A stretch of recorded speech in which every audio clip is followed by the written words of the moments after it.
Bismillahirrahmanirrahim. Assalamualaikum warahmatullahi wabarakatuh. Alhamdulillahirabbil alamin, nahmaduhu wa nasta'inuhu wa nastaghfiruh wa na'udzu billahi min syururi anfusina wa min sayyiati a'malina. May yahdihillahu fala mudhillalah wa may yudlil fala hadiyalah. Asyhadu an la ilaha illallah wahdahu la syarikalah wa asyhadu anna Muhammadan abduhu wa rasuluh. Yang saya hormati Menteri Pendidikan Tinggi Sains dan Teknologi Republik Indonesia, kemudian Menteri Pendidikan Dasar dan Menengah Republik Indonesia yang juga Ketua Badan Pembina Harian Universitas Muhammadiyah Jakarta, Profesor Dr. Abdul Mu'ti MID beserta jajaran, kemudian Direktur Jenderal Pendidikan Tinggi Kementerian Pendidikan Tinggi Sains dan Teknologi Republik Indonesia, Kepala LL Dikti Wilayah 3 DKI Jakarta, Ketua Pimpinan Pusat Muhammadiyah, Ketua Majelis Dikti Litbang Pimpinan Pusat Muhammadiyah, Ketua Pimpinan Wilayah Muhammadiyah DKI Jakarta, Ketua Senat Universitas Muhammadiyah Jakarta, Profesor Dr. Haji Masyita Husnan MAG beserta anggota Senat, Rektor Universitas Muhammadiyah Jakarta, Profesor Dr. Ma'mun Murad MSI beserta jajaran, Dekan Fakultas Kedokteran dan Kesehatan Universitas Muhammadiyah Jakarta beserta jajaran, Bapak Ibu Dekan, Wakil Dekan, Kaprodi di lingkungan Universitas Muhammadiyah Jakarta, Direktur Rumah Sakit Pendidikan FKK UMJ Universitas Muhammadiyah Jakarta, Direktur Rumah Sakit Pendidikan Satelit, para guru saya, Profesor Dr. Faisal Yunis PhD SPP Konsultan, Profesor Dr. Muhammad Hatta PhD SPMK Konsultan, Profesor Dr. Wiwin Heryono PhD SPP Konsultan, Ketua Umum Perhimpunan Dokter Paru Indonesia dan Ketua Umum Perhimpunan Dokter Paru Indonesia Taman Jakarta, sekaligus para undangan, keluarga dan hadirin yang saya muliakan. Bapak Ibu hadirin yang saya dimuliakan oleh Allah SWT, kesehatan pernapasan merupakan fondasi utama untuk menjaga kualitas hidup. Penyakit pernapasan seperti pneumonia, asma, PPOK, dan kanker paru menjadi masalah utama di Indonesia, sebagaimana ditunjukkan dalam data Global Burden of Disease 2019. Faktor seperti merokok, polusi udara, dan paparan lingkungan memperburuk kondisi ini, menciptakan beban kesehatan yang signifikan pada masyarakat dan sistem kesehatan nasional. Selain itu, peningkatan angka kejadian penyakit pernapasan ini membutuhkan perhatian khusus, baik dalam pencegahan maupun pengobatan yang lebih efektif. Sebagai salah satu upaya untuk menekan dampak buruk penyakit pernapasan, pendidikan ilmu penyakit paru memegang peran strategis dalam menghadapi tantangan ini. Sebagai contoh, pada pandemi COVID-19, menyoroti kebutuhan tenaga medis yang terlatih dalam gangguan pernapasan akut. Sementara penelitian berbasis bukti berperan penting dalam mengembangkan solusi inovatif untuk menghadapi kompleksitas penyakit paru di masa depan. Dalam hal ini, Universitas Negeri menjadi pilar utama pendidikan ilmu penyakit paru di Indonesia. Namun masih menghadapi kendala seperti keterbatasan kapasitas dan kurikulum yang belum optimal. Sedangkan di universitas swasta minimnya laboratorium, alat diagnostik, dan teknologi modern membatasi pengalaman belajar mahasiswa. Tantangan ini menghambat kemampuan mereka menangani kasus-kasus kompleks seperti TB resisten obat dan PPOK dengan komplikasi. Kemajuan teknologi medis menawarkan peluang besar untuk meningkatkan kualitas pendidikan dengan pendekatan berbasis bukti, pemanfaatan teknologi digital, dan kolaborasi internasional. Pendidikan ilmu penyakit paru di Indonesia dapat berkembang secara signifikan. Pendekatan holistik yang mencakup pengelolaan penyakit kronik, rehabilitasi paru, dan pemahaman tentang faktor eksternal seperti polusi udara akan mempersiapkan mahasiswa menghadapi tantangan kesehatan di masa depan, sekaligus memperkuat sistem kesehatan nasional. Kolaborasi dengan organisasi masyarakat dan universitas sangat penting. Muhammadiyah dan Aisyah misalnya memiliki potensi besar dalam mendukung pendidikan berbasis praktik dan penelitian melalui jaringan rumah sakit dan klinik. Amal usaha Muhammadiyah di bidang kesehatan merupakan kontribusi besar dalam meningkatkan kualitas hidup masyarakat Indonesia melalui jaringan rumah sakit, klinik, dan fasilitas kesehatan yang terintegrasi dengan nilai-nilai Islam. Kontribusi Muhammadiyah dalam bidang kesehatan sejalan dengan nilai-nilai yang terkandung dalam ayat Al-Quran. Di antaranya Al-Quran Surat Al-Baqarah ayat 169 yang mengatakan, Dia memberikan hikmah kepada siapa yang Dia kehendaki. Barang siapa diberi hikmah, sesungguhnya dia telah diberi kebaikan yang banyak dan tidak ada yang dapat mengambil pelajaran kecuali orang-orang yang mempunyai akal sehat. Ayat ini menegaskan pentingnya ilmu pengetahuan sebagai bentuk hikmah yang diberikan Allah SWT.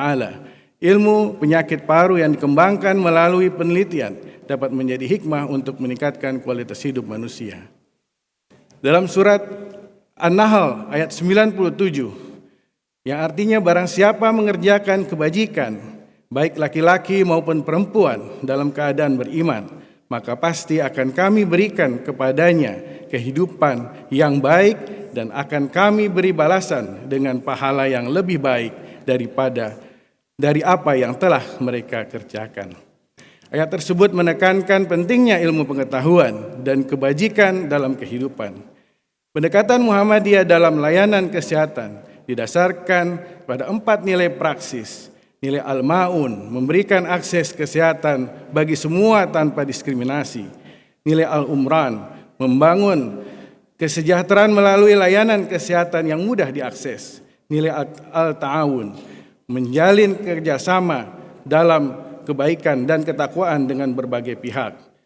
Dan nilai Al-Islah, mengedepankan pembangunan berkelanjutan untuk kemaslahatan umum. Peran Muhammadiyah dan Aisyah menunjukkan bahwa organisasi berbasis agama dapat menjadi mitra strategis pemerintah dan masyarakat dalam menghadapi krisis kesehatan. Pendekatan ini tidak hanya berdampak lokal, tetapi juga berkontribusi pada solusi kesehatan nasional dan internasional. Bapak Ibu hadirin yang dimuliakan Allah SWT, pendidikan ilmu penyakit paru di Indonesia terus berkembang untuk menghadapi tantangan kesehatan yang semakin kompleks. Penyakit seperti PPOK, TB paru, dan asma telah lama menjadi fokus utama. Namun perhatian kini juga diberikan kepada kanker paru, penyakit paru interstisial, fibrosis kistik, dan hipertensi pulmonal. Peningkatan prevalensi penyakit ini mendorong perlunya pendekatan pendidikan yang lebih holistik. Awalnya pendidikan penyakit paru hanya menjadi bagian dari kurikulum kedokteran umum tanpa spesialisasi. Seiring meningkatnya kebutuhan akan perawatan khusus, Universitas swasta mulai memperkenalkan program pendidikan yang lebih terarah. Pendekatan ini membantu mahasiswa memahami spektrum penyakit paru dari segi diagnosis hingga pengobatan. Salah satu universitas swasta yang berperan besar dalam pendidikan kedokteran adalah Universitas Muhammadiyah Jakarta. Dengan sejarah panjang di bidang kesehatan, UMJ telah membuktikan komitmennya melalui program unggulan yang mencetak tenaga medis berkualitas. UMJ bekerjasama dengan Rumah Sakit Pendidikan untuk memberikan pelatihan klinis komprehensif. Mahasiswa terlibat langsung dalam praktik diagnostik dan pengobatan penyakit paru seperti PPOK, TB paru, dan kanker paru. Rotasi klinis ini memberi pengalaman berharga dalam menangani kasus paru yang lebih kompleks. Selain pelatihan klinis, UMJ juga mendukung penelitian ilmiah yang relevan dengan kebutuhan lokal. Penelitian tentang penyakit seperti infeksi, saluran pernapasan akut, dan asma diharapkan menghasilkan solusi nyata bagi masyarakat. Sehingga UMJ menunjukkan bagaimana universitas swasta dapat menjadi ujung tombak dalam pendidikan kedokteran. Dengan dukungan SDM dan fasilitas yang memadai, UMJ diharapkan dapat mengembangkan program ilmu penyakit paru lebih lanjut. Langkah ini tidak hanya memperkuat pendidikan kedokteran di UMJ, tetapi juga berkontribusi dalam peningkatan kesehatan masyarakat secara nasional. Penelitian ilmiah menjadi landasan penting dalam memahami, mencegah, mendiagnosis, dan mengobati berbagai penyakit paru ini. Beberapa penelitian ilmiah yang pernah saya lakukan dan sudah direkognisi secara internasional dalam jurnal internasional bereputasi, di antaranya penelitian biomarker seperti eosinofil membantu mempersonalisasi terapi, khususnya penggunaan kortikosteroid inhalasi yang efektif pada pasien dengan kadar eosinofil tinggi. Temuan molekul Adam 33 pada PPOK berperan dalam inflamasi saluran napas dan kerusakan jaringan, menjadi target potensial terapi inovatif untuk meningkatkan kualitas hidup pasien. Pengembangan diagnosis berbasis molekul seperti GenExpert telah mempercepat deteksi resistensi obat. Temuan penting mengenai penggunaan heparin untuk menangani komplikasi perkoagulasi dengan sifat antiinflamasi yang menekan ekspresi sitokin seperti EL6. Temuan ini memberikan pendekatan baru dalam manajemen komplikasi trombotik pada penyakit paru kritis, serta pengobatan asma berbasis biologis, di mana penelitian terkait asma menunjukkan perkembangan terapi biologis seperti antibodi monoklonal yang menargetkan IL-5 atau imunoglobulin E untuk mengontrol inflamasi, mendukung pendekatan personalisasi pengobatan berdasarkan fenotip pasien. Bapak Ibu hadirin yang dimuliakan Allah Subhanahu wa taala, sebagai penutup, saya ingin menegaskan kembali bahwa pengembangan ilmu penyakit paru memiliki peran yang sangat krusial dalam menghadapi tantangan kesehatan global, khususnya di Indonesia. Penyakit paru tidak hanya menjadi permasalahan kesehatan individu, tetapi juga berimplikasi luas terhadap kesejahteraan masyarakat secara keseluruhan. Oleh karena itu, investasi dalam pendidikan, penelitian, dan layanan kesehatan paru harus menjadi prioritas utama bagi kita semua.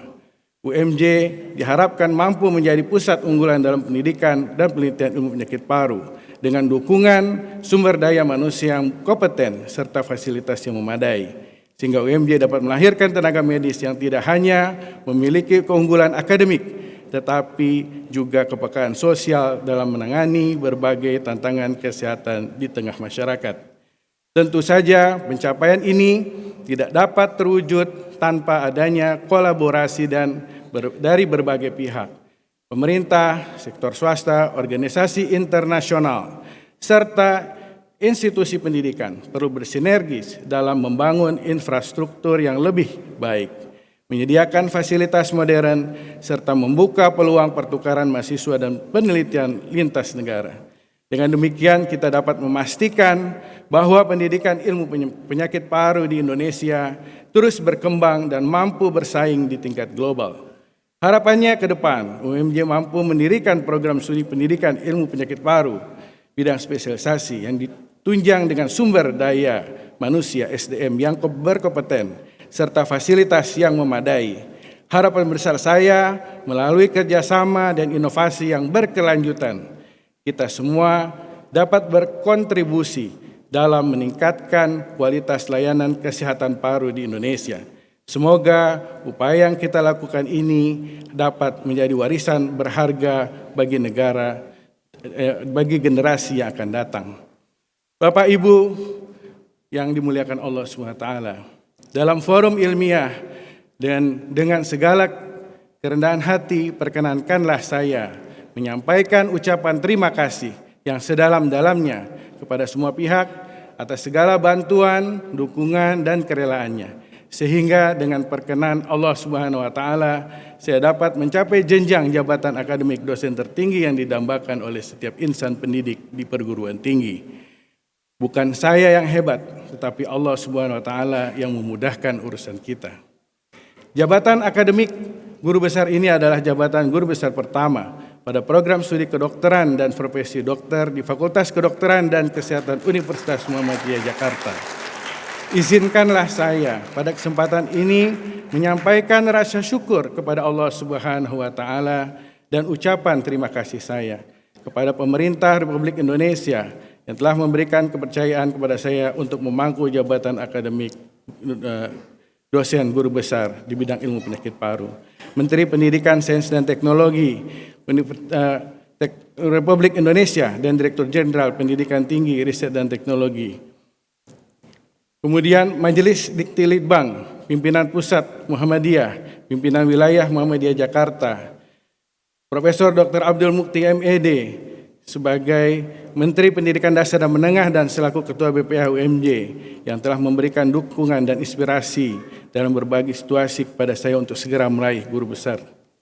Pada Profesor Dr. Makmun Murad MSI, Rektor UMJ, beserta jajaran yang telah mengawal dan mengkoordinasi kepengurusan jabatan akademik sampai dengan Kemendikti-Senstek. Almarhum Profesor Dr. Syaiful Bari MH, Rektor pada periode sebelumnya yang selalu memotivasi saya untuk terus belajar dan meraih guru besar. Profesor Dr. Hajah Masyitoh Husnan MAG sebagai Rektor pada masanya dan saat ini sebagai Ketua Senat Universitas Muhammadiyah Jakarta. Dekan Fakultas Kedokteran dan Kesehatan Universitas Muhammadiyah Jakarta, Dr. Triadi Guntar, SPPK beserta jajarannya, dan dekan sebelumnya, Dr. Selamat Sudi Santoso, Dr. Toha Muhaimin, dan almarhum Dr. Syarifi Gurici. Terima kasih atas dukungan dan bantuannya. Profesor Dr. Muhammad Hatta, PhD SPMK Konsultan, sebagai promotor disertasi pendidikan doktoral saya, dan Profesor Dr. M. Nasumasi, PhD SPMK, dan Dr. Arif Santoso sebagai kompromotor disertasi pendidikan doktoral saya. Profesor Dr. Faisal Yunus, PhD SPPK, dan Profesor Dr. Wiwin Heryono, PhD SPPK, dan seluruh guru-guru saya ketika saya menjalani pendidikan spesialisasi paru di Departemen Pulmonologi dan Kedokteran Respirasi FKUI. Terima kasih yang sebesar-besarnya atas bimbingan selama sebagai peserta program pendidikan dokter spesialis. Kepada para dosen, pendidik, sarjana kedokteran, profesi dokter, ketika saya menjalani pendidikan kedokteran S1 di Universitas Trisakti, saya ucapkan terima kasih. Kepada guru-guru saya sejak pendidikan taman kanak-kanak, SD, SMP, serta SMA, saya ucapkan terima kasih yang sebesar-besarnya atas bimbingan. Kepada pembimbingan pengurusan guru besar di SK-kan oleh Bapak Rektor, Profesor Dr. Andriani Asmuni, Profesor Dr. Gofur, Nurmalia Rusida, dan tim yang telah mensupport saya secara terus-menerus dan tak kenal lelah untuk pengurusan jabatan akademik dosen guru besar saya. Tim SD Universitas Muhammadiyah Jakarta beserta tim, saya ucapkan banyak terima kasih atas membantu proses pengurusan guru besar saya. Kepada Direktur Manajemen dan Rumah Sakit Pendidikan tempat saya menjalani pelayanan medis dan sebagai dokter pendidik klinis, saya ucapkan terima kasih dan atas bantuannya. Kemudian secara khusus kepada orang tua saya yang tercinta, yang selalu saya hormati dan mendoakan atas jasa yang tidak terbalaskan. Ayahanda almarhum Haji Maris Umar SE dan ibunda almarhumah Dr. Haji Amna Mukhtar SPJP yang telah mengasuh, mendidik, dan mengarahkan saya untuk selalu berbuat kebaikan dan taat menjalankan perintah agama. Semoga selalu diberikan kebaikan, kesabaran, dan keikhlasan, dan mereka mendapatkan imbalan yang berlimpah dari Allah SWT, dilapangkan serta diterangkan alam barzahnya, serta dimasukkan ke dalam jannah Allah SWT.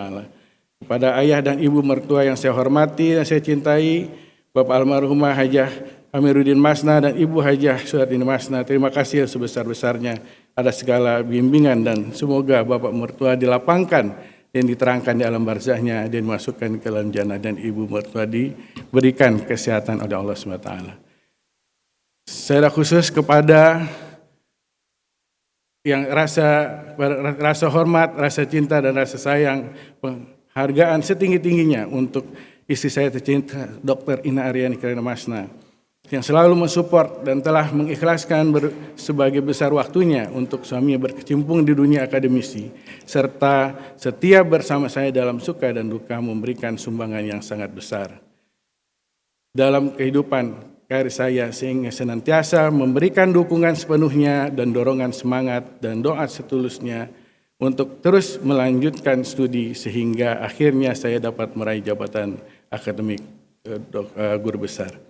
Terima kasih saya ucapkan kepada putra-putri saya, Muhammad Faiz Fakhri dan Rahmi Fauzia Fakhri, kepada adik saya, Dr. Muhammad Zaim, dan kepada adik ipar saya, almarhum Ari Jasa dan Dr. Astari Karina, saya ucapkan terima kasih banyak atas rasa persaudaraan yang kental dan dukungannya. Serta teman-teman, terima kasih atas segala dukungannya dan rasa persaudaraan kepada seluruh keluarga besar dari ayah dan ibu saya dan bapak dan ibu mertua. Kepada seluruh dosen-dosen, seluruh prodi di Fakultas Kedokteran dan Kesehatan Universitas Muhammadiyah Jakarta, wabil khusus kepada para wakil dekan dan ketua prodi selama saya menjadi dekan, saya ucapkan terima kasih atas kerjasama persaudaraan yang baik dan dukungannya. Sebagai kata akhir, saya menyampaikan permohonan maaf apabila ada yang belum dapat saya sebutkan. Saya ucapkan terima kasih yang sebesar-besarnya atas dukungannya. Saya juga menyampaikan permohonan maaf apabila selama ini ada kesalahan baik secara ucapan, perbuatan, dan sikap yang saya sadari atau tidak. Saya mohonkan dibukakan pintu maaf yang seluas-luasnya. Saya ucapkan terima kasih segala kepada hadirin sekalian dan kesediaannya mengeluangkan waktu untuk menghadiri pengukuhan guru besar ini. Mudah-mudahan Allah Subhanahu wa taala senantiasa membimbing kita semua hingga mendapatkan kebahagiaan dunia dan akhirat. Amin amin ya rabbal alamin. Nasrun minallah wa fatun qarib wa basyiril mu'minin. Wassalamualaikum warahmatullahi wabarakatuh.